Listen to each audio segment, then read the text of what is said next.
¿Sientes realmente que estás preparado para el concepto de poder? ¿Crees de verdad que has asimilado la complejidad de la filosofía de Nietzsche y la verdadera magnitud de la voluntad de potencia? Es muy probable que solo la concibas como esa idea romántica y simplificada que se repite hasta el hartazgo en podcasts de moda y en esos memes motivacionales de Internet. Permíteme decirte que esa es la mentira más cómoda, es la versión diluida, masticada y consumida por la gran masa de espíritus mediocres que solo buscan desesperadamente una justificación grandilocuente para su propio caos interno y su inherente debilidad. La verdad esencial, la que nadie se atreve a pronunciar en voz alta, es esta: mientras mantienes una persecución frenética del poder en el mundo exterior, buscando títulos, dinero o estatus, tu propia mente sigue siendo una prisión interna que has construido ladrillo a ladrillo. Cada creencia limitante que aceptas, cada miedo irracional que toleras sin confrontar, cada pacto que firmas con la mediocridad, estos son, de hecho, tus verdaderos grilletes psicológicos. El poder real se juega en el interior, no en la arena externa.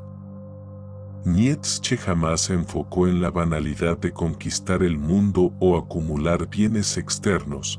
Su enseñanza radical se centraba en un objetivo mucho más audaz: conquistar tu propio ser en primer lugar. Y es precisamente este acto fundacional de autoconquista lo que, persistentemente, estás evadiendo. Existe una razón por la cual la sociedad, en general, no desea que interiorices esta verdad. El sistema te prefiere dócil, te prefiere reaccionario, impulsivo y completamente predecible, que es exactamente el estado en el que te encuentras en este momento. Sin embargo, esa profunda insatisfacción que sientes, esa certeza persistente de que algo me falta, debería ser mucho más, no es un defecto. Es la prueba irrefutable de que fuiste destinado a algo superior. Pero el destino no es un regalo que simplemente llega a tu puerta, es una estructura que se construye con esfuerzo. Y esa construcción monumental comienza, no con acciones grandiosas o épicas, sino con el dominio obsesivo y minucioso de tu propia mente. El contenido que estás a punto de absorber debe considerarse un martillo. No ha venido a ofrecerte consuelo ni a acariciar tu ego. Ha venido, en cambio, a quebrar estructuras mentales, a exponer sin piedad las 5 leyes ocultas que trazan una línea inconfundible entre aquellos que simplemente hablan sobre el poder en círculos intelectuales y aquellos pocos que realmente lo ejercen en su vida. Nuestro objetivo es claro: desmantelar los complejos sistemas de control que, por hábito o miedo, has llegado a internalizar, para finalmente revelar la única verdad que debe importar al espíritu libre. Disciplinar tu propia mente es la senda exclusiva hacia la verdadera libertad. Prepárate, porque esta jornada te obligará a confrontar verdades sobre ti mismo que hasta ahora habías preferido ignorar. Ten claro que esta revelación no es cómoda, pero debes recordar que la comodidad es, precisamente, el veneno del Übermensch. Esta disciplina comienza con la primera ley, el dominio sobre la reacción emocional. Aquí se revela la primera ley oculta, el dominio absoluto sobre la reacción emocional. Esa insistente necesidad que posees de ser bueno o correcto a ojos de los demás es exactamente la cadena que te mantiene en un estado de debilidad funcional. Hoy estamos dispuestos a forzar su quiebre. Naces en este mundo como un mero animal. Tus impulsos iniciales son herencia biológica, tu reactividad es puramente automática. Cuando alguien te arroja un insulto, reaccionas al instante con el grito o la ofensa. Cuando el fracaso te golpea, te desplomas sin resistencia. Cuando el miedo te asalta, tu tendencia natural es la huida.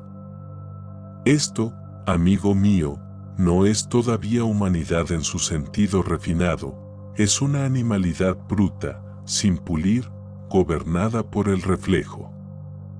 Nietzsche observa, lúcidamente, en Más allá del bien y del mal, que la inmensa mayoría de las personas nunca trasciende este estado primitivo.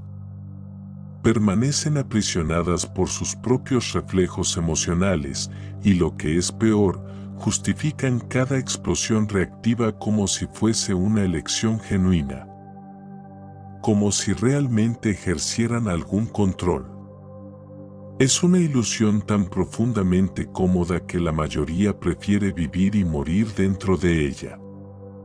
Y aquí está la verdad más cortante de todas: no eres libre porque tus emociones tienen el control total sobre ti. Mientras te mantengas en esta esclavitud interna, tu única estrategia es culpar al mundo, a las circunstancias externas o a otras personas. Esa narrativa es la mentira del débil, la excusa que el rebaño ha construido para justificar su propia mediocridad y, lo que es peor, su propia inacción. El primer secreto oculto de Nietzsche, aunque nunca lo verbalizó de forma explícita, impregna toda su filosofía: el dominio sobre la reacción emocional. Esto no implica, bajo ninguna circunstancia, suprimir tus emociones. La supresión es una debilidad, una castración espiritual y la negación de tu propia vitalidad. Significa algo infinitamente más poderoso: transformarlas. Significa que cada emoción que surge, la rabia, el miedo, la tristeza, la envidia, debe ser primero observada y comprendida para luego ser canalizada hacia un propósito consciente y deliberado. El Übermensch no niega sus pasiones, las domestica, las transmuta, las convierte en el combustible puro para su voluntad de potencia.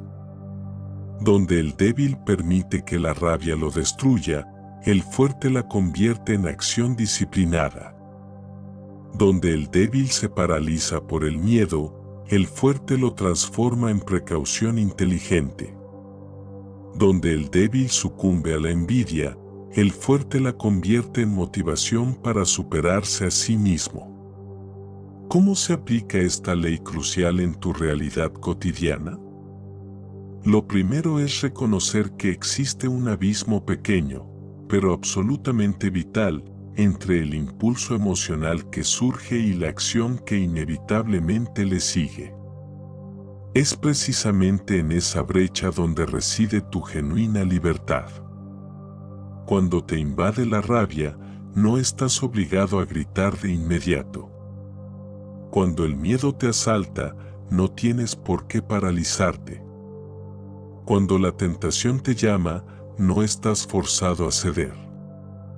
Ese espacio, esa pausa consciente, es tuyo. Es el lugar donde se construye el poder verdadero, el punto exacto donde el ser humano se distancia del animal regido por el reflejo. Nietzsche admiraba profundamente a los estoicos por haber comprendido esta verdad fundamental. Piensa en Marco Aurelio, emperador de Roma, quien enfrentó constantes traiciones políticas, guerras en las fronteras, plagas devastadoras y un dolor corporal crónico. Él escribía la misma verdad en sus diarios: su libertad no dependía de controlar los eventos externos, lo cual era imposible, sino de controlar su juicio sobre ellos y, sobre todo, de controlar su reacción. Esa es la disciplina del Übermensch. Esa es la verdadera independencia que absolutamente nadie puede arrebatarte. La aplicación práctica de esta ley es brutalmente exigente y demanda un verdadero coraje interno. Tu tarea es esta: durante una semana completa, lleva un registro meticuloso de cada reacción emocional intensa.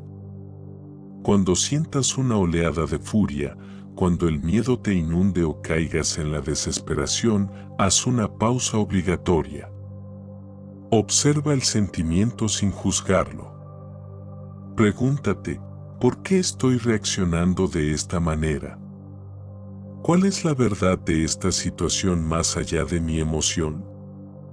¿Qué me está intentando enseñar esta emoción? Esa pausa de observación es el primer paso hacia el dominio. Es la acción de un guerrero que mapea y conoce su propio terreno interior antes de enfrentarse al enemigo. Debes saber que la sociedad no quiere que hagas esto. La industria del entretenimiento prospera gracias a tu reactividad emocional. Las redes sociales están diseñadas específicamente para disparar tus impulsos a la máxima velocidad, manteniéndote en un estado constante de respuesta automática. Tu propia familia o círculo social puede resistirse. Ellos preferían al tú predecible, reactivo y débil, porque cuando te fortaleces, te conviertes en un incómodo espejo de su propia debilidad, y eso los aterroriza profundamente. Pero aquí reside la esencia del poder. Cada emoción que logras dominar es una fuerza conquistada. Cada reacción que transformas en una acción deliberada es un avance hacia el dominio absoluto. Cada momento en el que conscientemente eliges una respuesta en lugar de reaccionar automáticamente. Eres más libre, eres más tú, y eres intrínsecamente más fuerte. Hoy comienza tu jornada de observación. Cuando la próxima emoción intensa llegue, no actúes de inmediato. Aguarda, observa y solo entonces, decide cómo responderás. Tu futuro yo te lo pagará con poder. Pasamos a la segunda ley oculta, la construcción metódica del self. La sociedad, a través del cine y la literatura romántica, perpetúa una peligrosa ilusión, la de que el poder es un evento espontáneo, una epifanía. Te venden la idea de que un día te despertarás súbitamente fuerte, libre e invencible. Qué profundo engaño y qué manifestación de debilidad. Esta es la fantasía del mediocre que se queda a la espera de ser rescatado por la circunstancia o por alguna fuerza externa. Afortunadamente, Nietzsche conocía la verdad que solo los verdaderos creadores comprenden: la excelencia y el poder no se forjan en instantes luminosos de inspiración, sino en la repetición oscura, diaria y casi invisible. El genio no es un regalo divino o un golpe de suerte, es una construcción meticulosa. La excelencia no es una chispa romántica, es una quema constante, disciplinada y obsesiva de la voluntad. Esto es lo que separa al Übermensch del último hombre, el que espera un cambio en lugar de construirlo, el que habla de transformación en conversaciones superficiales mientras sus hábitos permanecen intactos, el que desea el poder mientras tolera activamente la debilidad en su vida cotidiana.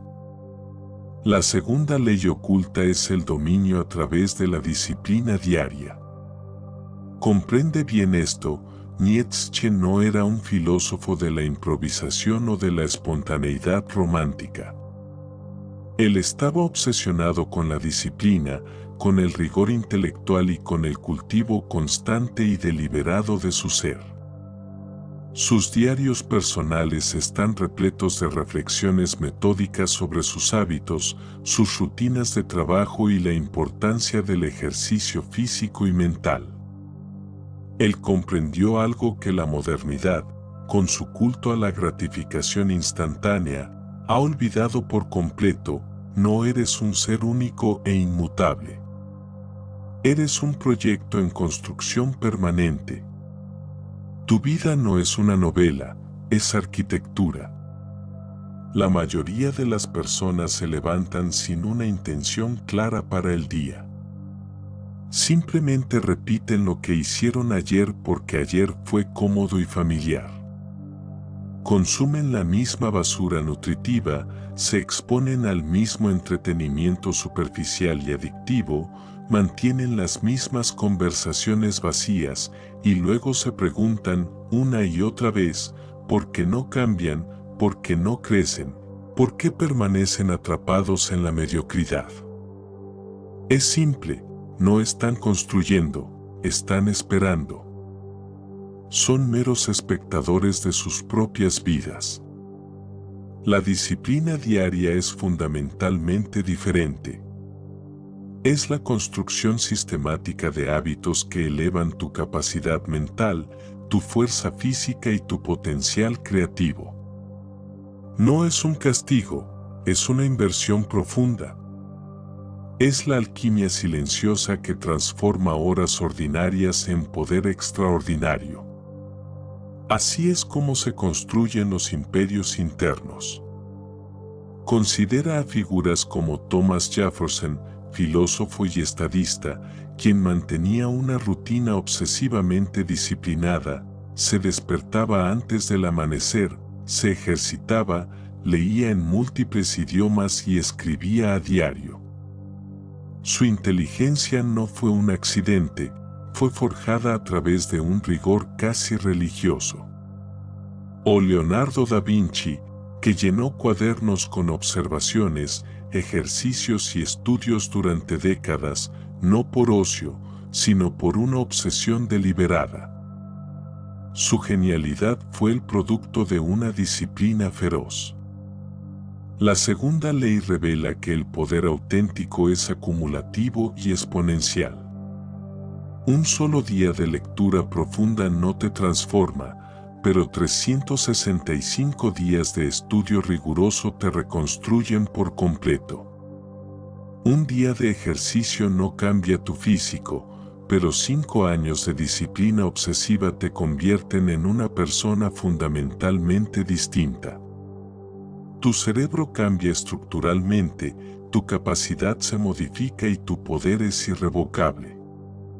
Nietzsche lo entendió, la vida no es un destino escrito, es un proyecto de ingeniería. Y tú eres el único ingeniero y arquitecto de tu ser. La aplicación de esta ley es engañosamente simple, pero exige una voluntad de hierro en el alma. Elige 3 disciplinas fundamentales para tu vida. No intentes abarcar demasiado, solo 3. Estas pueden ser: lectura filosófica profunda, mínimo 1 hora diaria en textos densos que desafíen tu mente, ejercicio físico riguroso, no por simple vanidad corporal, sino por la claridad mental y el dominio de tu propio cuerpo, y creación deliberada, escritura, arte, la construcción de algo que encarne tu voluntad genuina. Cada día, ejecutas estas disciplinas. No lo haces cuando te sientes inspirado, pues la inspiración es el lujo del mediocre. No lo haces cuando estás de buen humor, pues el humor es una simple circunstancia. No lo haces cuando tienes tiempo disponible, ya que el tiempo no aparece, se toma a la fuerza. Debes ejecutarla siempre, pero especialmente cuando no quieres hacerlo, porque es precisamente en ese momento de resistencia interna donde te estás forjando y donde ocurre la transformación real. La sociedad, en su conjunto, no comprende esto, te predica el equilibrio y la moderación. Pero Nietzsche sabía que el Übermensch no busca el equilibrio, busca la excelencia. Y la excelencia exige la disposición a ser desproporcionadamente disciplinado en las áreas que realmente importan, a ser excesivo en tu búsqueda de grandeza. La disciplina es, irónicamente, la verdadera libertad, el opuesto exacto a lo que te enseñaron. Mientras los débiles son esclavos del capricho y de la emoción momentánea, tú te vuelves el amo de tu propio destino. Elige tu primera disciplina en este momento. Escríbela, sé específico, y mañana comienza. Sin negociación, sin excepciones, sin esperar a estar listo. Permitamos que algo quede absolutamente claro desde el inicio: la compasión, tal como te la han enseñado y exigido, es el veneno más sutil para cualquier espíritu superior. Aquí abordamos un núcleo oscuro que casi nadie se atreve a confrontar. La tercera ley oculta es tan incómoda que la mayoría la rechaza de inmediato. Sin embargo, Nietzsche fue inequívoco: no puedes forjarte a ti mismo mientras estés completamente inmerso en el rebaño. El rebaño, la moral común, la multitud mediocre, la opinión pública consensuada, no es más que un sistema de control sofisticado y casi invisible. No es malévolo por una intención consciente, sino por su efecto estructural. Existe para garantizar la conformidad, para mantener el orden social y para suprimir con ferocidad cualquier manifestación que amenace la mediocridad colectiva. Lo logra mediante mecanismos sutiles que has internalizado: la búsqueda de aprobación, el miedo a la desaprobación, la vergüenza, la culpa y la necesidad de aceptación. Estás siendo constantemente envenenado por este entorno. Eres como un pez que no se da cuenta del agua en la que nada. Tus decisiones, en gran medida, no son genuinamente tuyas, son ecos de decisiones ajenas. Tus valores son heredados. Tu sentido de lo correcto e incorrecto fue implantado en ti desde la infancia por la máquina social. Crees sinceramente que eres libre, pero la verdad es que eres una marioneta muy bien entrenada. El rebaño controla incluso los hilos que te niegas a ver. La tercera ley es el aislamiento estratégico. Nietzsche lo denominó soledad creativa y sabía que era un proceso doloroso, quizás más que cualquier sufrimiento físico, porque te obliga a enfrentarte a ti mismo sin la cómoda distracción de la validación externa. Cuando empiezas a cuestionar la narrativa del rebaño, cuando te niegas a aceptar las mentiras convencionales sobre moralidad, éxito o bondad, te vuelves, de inmediato, peligroso. No peligrosamente externo, sino peligroso para el rebaño interno que vive dentro de tu mente. Y ese rebaño interior luchará por su supervivencia con todas sus fuerzas. Piensa en Galileo, quien se aisló intelectualmente del dogma de su época y fue implacablemente perseguido por ello. Piensa en Federico el Grande, quien se apartó de las convenciones nobiliarias para construir su propio y singular imperio. Piensa en Nietzsche mismo, quien vivió en frecuente soledad, rechazado e incomprendido por casi todos sus contemporáneos. Ellos entendieron: la trascendencia exige aislamiento. Pero este aislamiento no es una huida cobarde ni un retiro depresivo. Significa discriminación activa.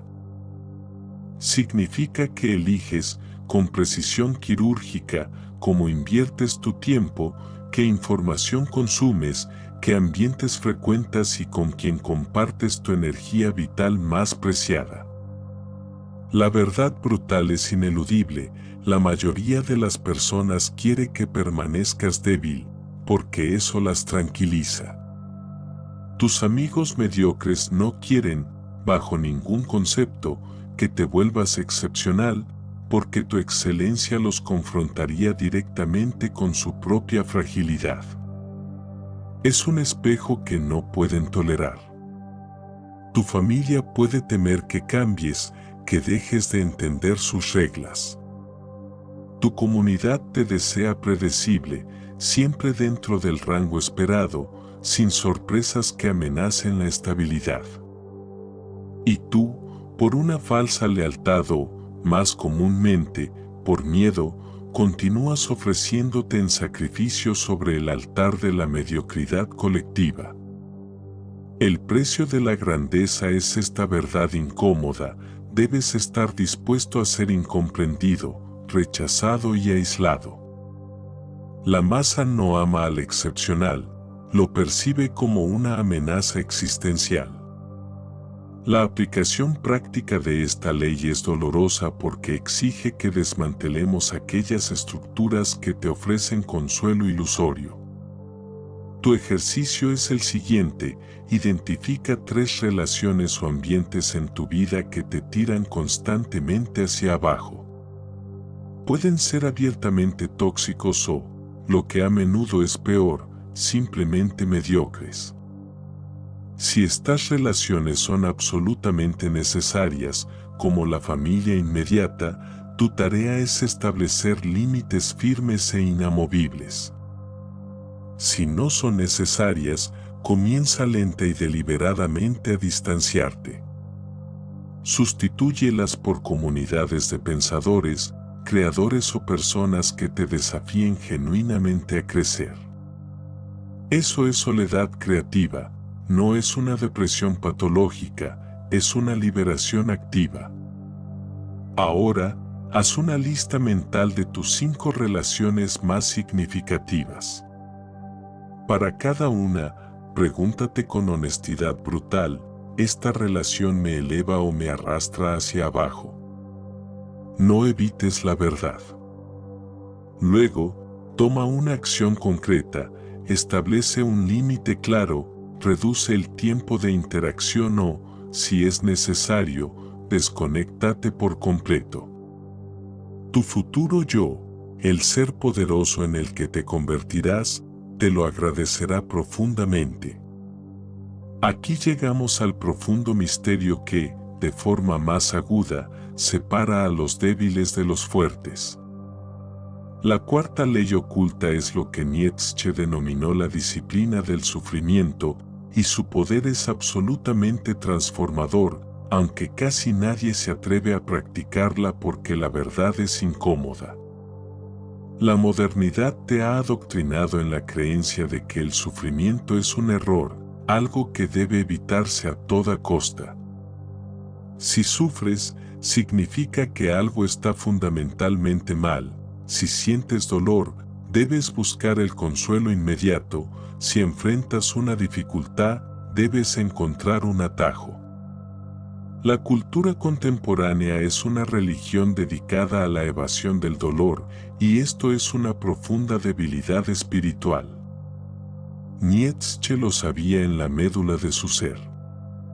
La verdad que nadie quiere escuchar es esta: todo ser grandioso que conocemos alcanzó su excelencia a través del sufrimiento intenso, no a pesar de él. El sufrimiento fue la herramienta, no el obstáculo. La adversidad fue el maestro más implacable.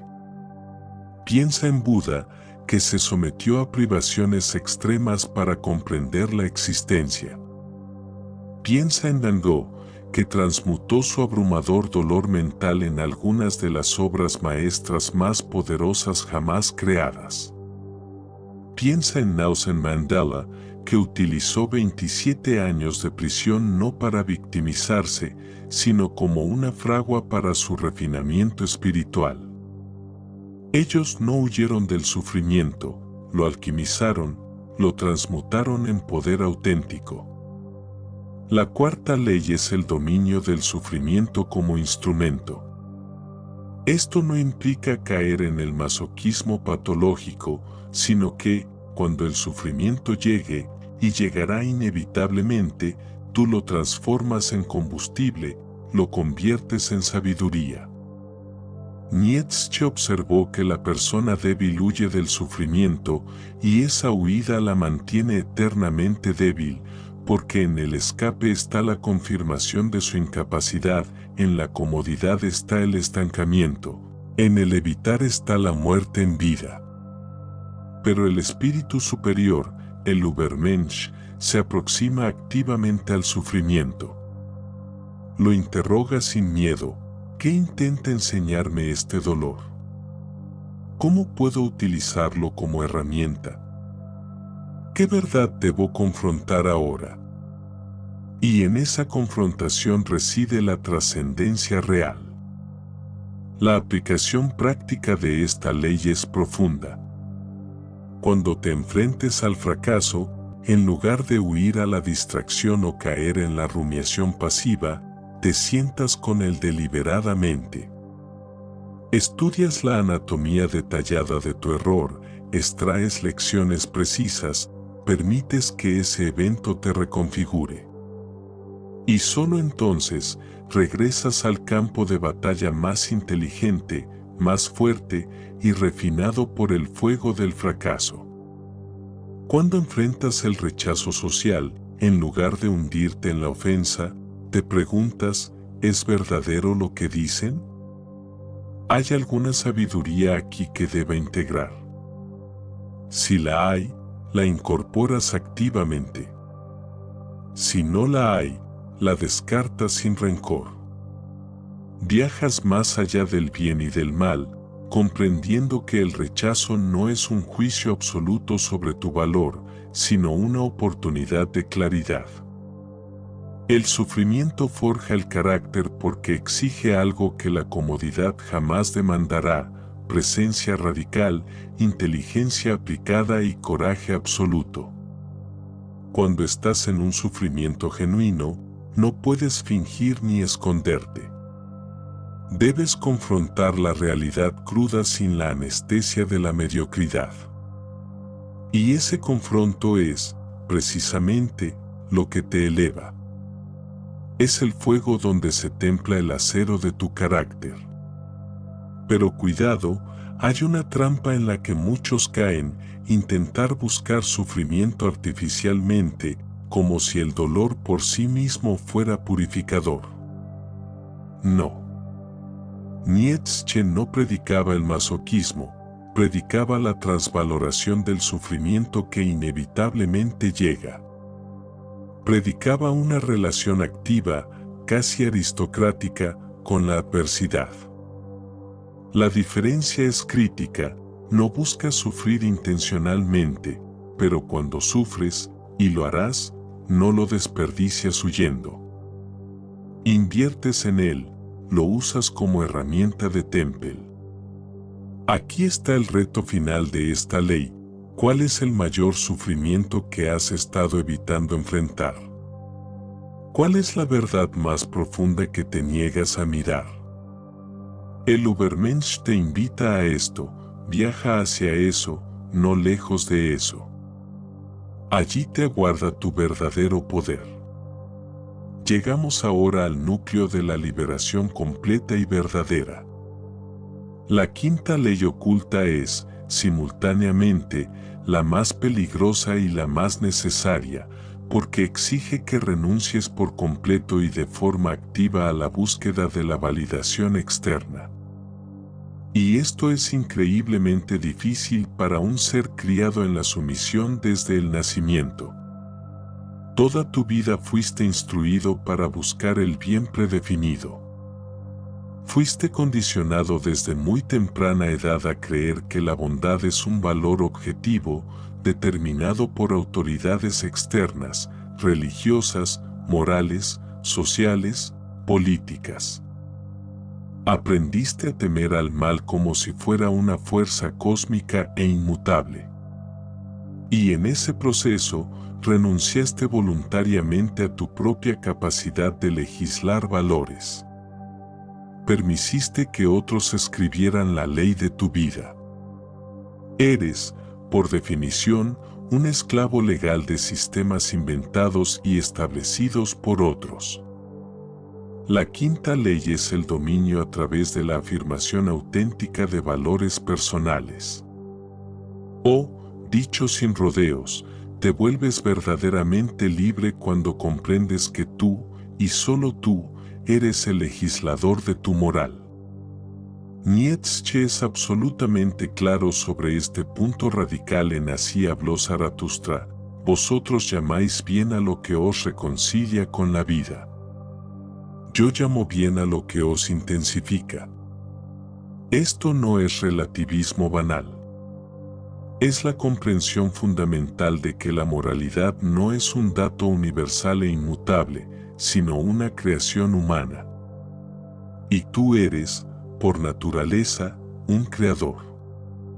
Probablemente fuiste criado creyendo que existe un bien absoluto y eterno, que hay una verdad moral que todos deben seguir sin cuestionar, y que abandonar esa certeza es peligroso, inmoral y destructivo. Esa creencia es precisamente la que te esclaviza más profundamente. Es la cadena más sutil, invisible y poderosa. La verdad es esta: toda moral es una creación humana deliberada. Cada sistema de valores fue inventado por seres que querían ejercer poder sobre otros. La religión creó un sistema que transfería poder de los débiles a los maestros de la moralidad. El Estado creó leyes para garantizar la conformidad. Y tú aceptaste todo esto como si hubiera sido revelado por dioses, como si no fuera humano, sino divino. ¡Qué engaño magistral! ¡Qué prisión elegante! La quinta ley exige que seas un creador de valores, no un mero consumidor pasivo. Debes examinar tu vida y preguntar radicalmente: ¿qué valoro yo verdaderamente? No lo que me ordenaron valorar, no lo que espero que otros aprueben, sino lo que mi naturaleza más profunda, mi instinto de poder más auténtico, me comanda a valorar. Para algunos, esto puede significar que algunos valores convencionales permanezcan, pero ahora elegidos conscientemente, no impuestos. Para otros, significará una transvaloración completa de toda la jerarquía moral. Ambos caminos son válidos. Lo único que importa es que los valores sean genuinamente tuyos. El ejemplo histórico es crucial para ilustrar esta fuerza. Considera a Steve Jobs, quien confrontó de lleno la sabiduría convencional sobre tecnología y diseño. Piensa en Ayn Rand, quien forjó un sistema de valores que honraba el egoísmo racional frente a la moralidad del autosacrificio. O en Winston Churchill, quien en tiempos de conformismo pacifista afirmó los valores del coraje y la lucha sin descanso contra el enemigo.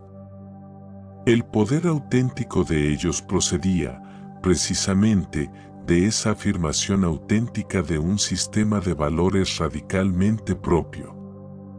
La aplicación práctica de esta ley es profunda y exige una sinceridad brutal.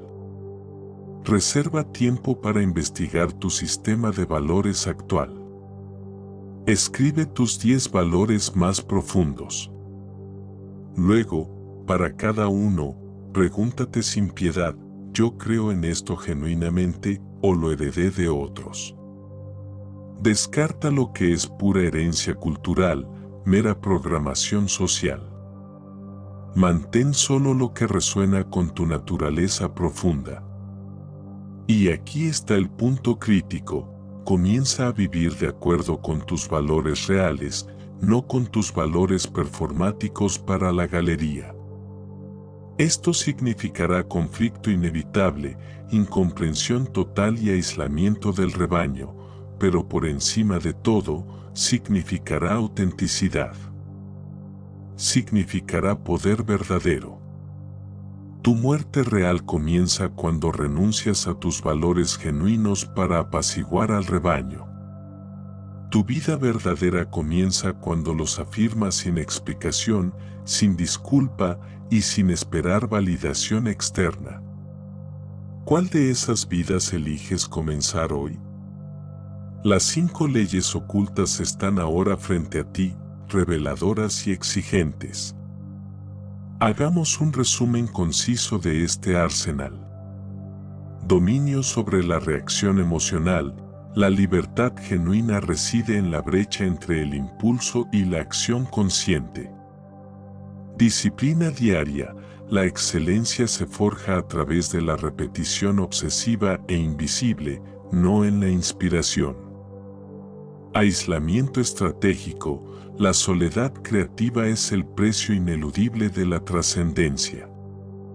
Transformación del sufrimiento. La alquimia que convierte la adversidad inevitable en combustible para tu forja interior. Afirmación auténtica de valores.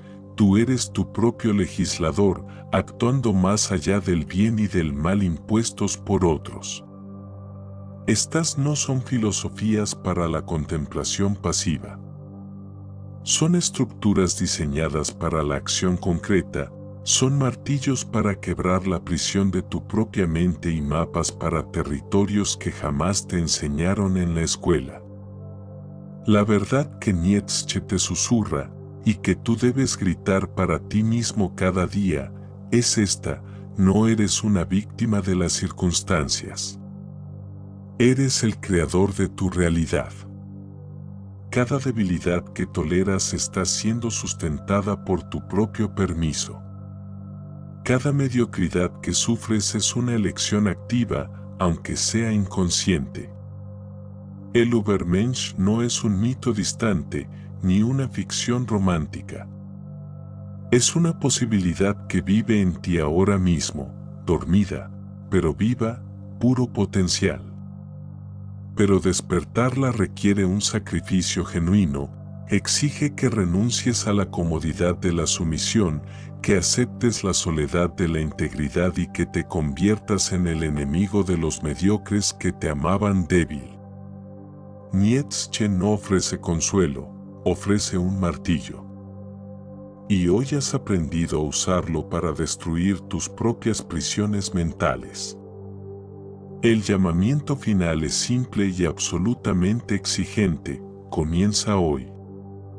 No mañana, no cuando tengas más tiempo, no cuando las circunstancias sean perfectas. Elige una ley, solo una, y ejecútala con una ferocidad absoluta. Dominio emocional. Comienza a observar tus impulsos sin actuar. Disciplina diaria. Elige tu primera práctica y no la abandones. Jamás. Aislamiento estratégico. Identifica esa relación que te debilita profundamente. Transformación del sufrimiento. Viaja hacia aquello que temes confrontar. Afirmación de valores. Descubre tus valores reales debajo de toda la programación social. No eres débil porque hayas nacido así. Eres débil porque aceptaste la debilidad como tu destino, y no puedes cambiar lo que no aceptas por completo. Entonces, esta es la pregunta final que Nietzsche te planta con toda su fuerza: ¿estás realmente listo para aceptar tu fuerza? ¿Estás listo para convertirte en quien estás destinado a ser? Tu martillo está en tu mano. La fragua está ardiendo intensamente. El metal de tu mente está caliente y listo para ser refinado en el fuego. Existe un poder al otro lado del bien y del mal impuestos. Ya tienes el mapa, las herramientas y el conocimiento. La única pregunta que permanece es: ¿qué harás con tu vida? Porque no hay otra hora, no hay otra vida, no hay otra oportunidad. Solo existe esta, y lo que hagas con ella es todo lo que importa.